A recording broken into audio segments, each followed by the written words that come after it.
Hello, horror lovers. My name is Scarah, Damsel of the Doomed. Welcome to my tub of terror. Tonight, I'll be revealing 5 interesting facts about the 1980 Kubrick horror classic, The Shining. And I'll do so rather quickly because these bubbles won't last forever.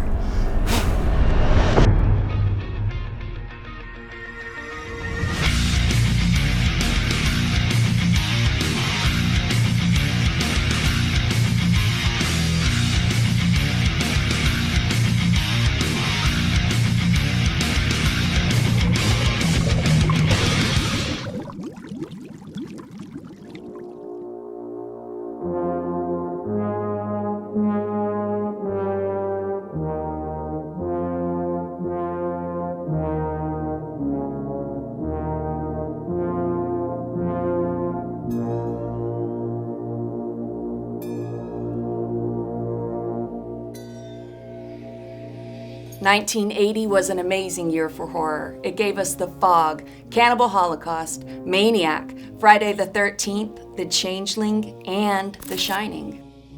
The Shining was based on a novel by Stephen King. It was directed and produced by Stanley Kubrick, and the screenplay was co-written by Kubrick and Diane Johnson.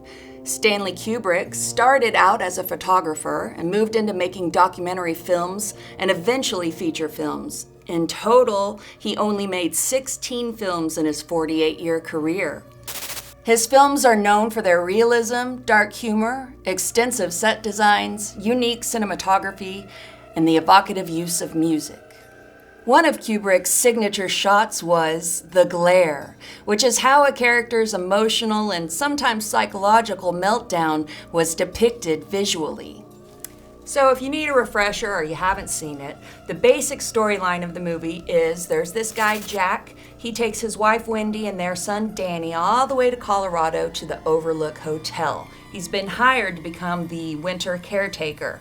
And they're all isolated up there on the mountain in that hotel, Jack, Wendy, and little Danny. Little Danny has been plagued with psychological premonitions, and so that's a thing. And then there's Jack, who is a recovering alcoholic and a writer struggling with writer's block, and his devoted wife, Wendy. Soon, Jack starts to discover the hotel's dark secrets and becomes a homicidal maniac.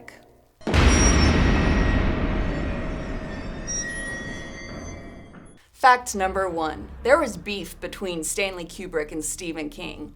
See, what had happened was Stephen King wrote an entire screenplay for the movie, but Stanley Kubrick didn't even give it a glance, which kind of makes sense because Stanley Kubrick once described Stephen King's writing as weak. Instead of using Stephen King as a screenwriter, Kubrick hired another writer to come on and co-write the screenplay with him. So that was a thing. Then, after the movie was made, King went on record to say he didn't even like the movie. He didn't think it was scary. He didn't think it followed his book.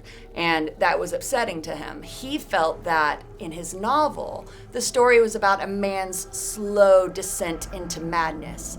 But by casting Jack Nicholson, who he admitted was a great actor, the movie became more about this maniac who was just ready and waiting to pop. Something just needed to kind of, prick the balloon, so to speak. And he also didn't really enjoy Wendy's character in the movie. He said basically it was the most misogynistic role he had ever seen anyone take on, and that Wendy's character was basically there to scream and be stupid.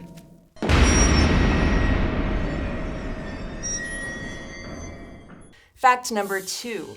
The idea for Danny Torrance to move his finger when talking to his imaginary friend Tony was that of Danny Lloyd, who was the actor that played young Danny Torrance. That's right.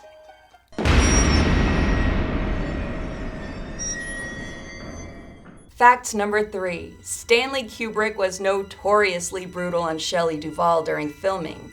The scene in which she slowly walks up the stairs backwards while she swings a bat at Jack, well, that made it to the Guinness Book of World Records because it took a record 127 takes to shoot.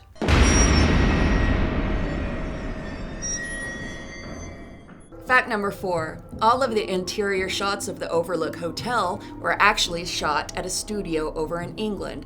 Now, because they had to use intense lights to depict sunlight coming in through a window, the lights got really hot and it burned the studio down. Now, there's a famous picture of Stanley Kubrick standing in front of the wreckage, and he's smiling. Maybe because he knows that at the end of the novel, the Overlook Hotel burns down.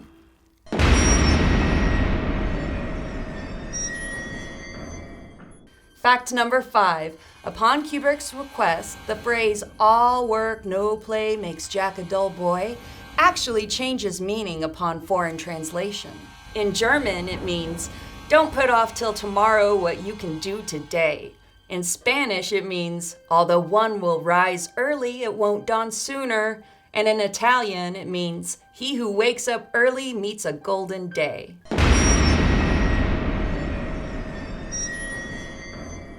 Final thoughts. The Shining can serve as a masterclass for filmmakers in building atmosphere and tension. It erodes the foundation of what a viewer might expect from a horror movie. The cinematography, set design, acting, and the soundtrack are all just perfect. All in all, The Shining is one of the greatest horror movies of all time. Well, it looks like we're almost out of bubbles, so I better wrap this up. Join me next week when I reveal 5 behind-the-scenes facts about another horror movie. I don't know what it is yet, but you'll find out. Until then, my name is Scarah, Damsel of the Doomed, and I'll see you in your screens.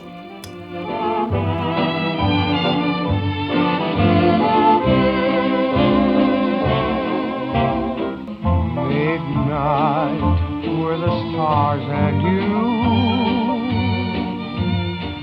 Midnight and a rendezvous. Your arms held a message tender, saying I surrender all my love to you.